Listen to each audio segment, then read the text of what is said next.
ये वो अकाउंट्स हैं जो आज तक हमसे छुपाए गए हैं। आज तक 3 साल 9 महीने 3 साल होने को हैं, हमें आज तक वो 28 ओरिजिनल बैंक अकाउंट्स हमसे छुपाए गए।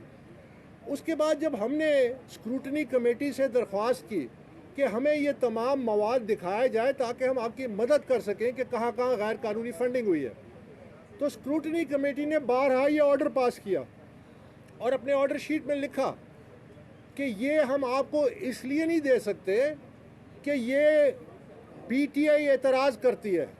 पीटीआई कहती है कि ये अकाउंट्स खुफिया रखे जाएं। अब आप अंदाज़ा लगाएं कि स्क्रूटनी कमेटी की जो आज़ादी है वो उधर ही उसके शकूक पैदा हो गए।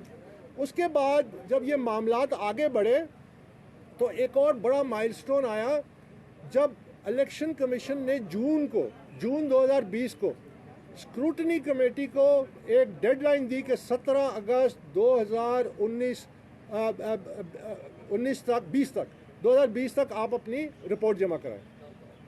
स्क्रूटनी कमेटी ने 17 अगस्त को वो रिपोर्ट जमा कराई।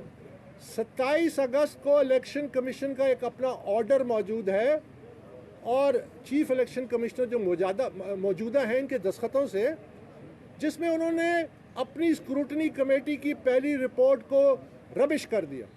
उन्होंने रिजेक्ट कर दिया। उन्होंने कहा आपने टीआर पे अमल नहीं किया। उन्होंने कहा आपने हमारे अहकामात पे अमल नहीं। उन्होंने कहा आपने सबूत की वैलिडेशन नहीं की। उन्होंने कहा कि आपकी ये जिम्मेदारी थी।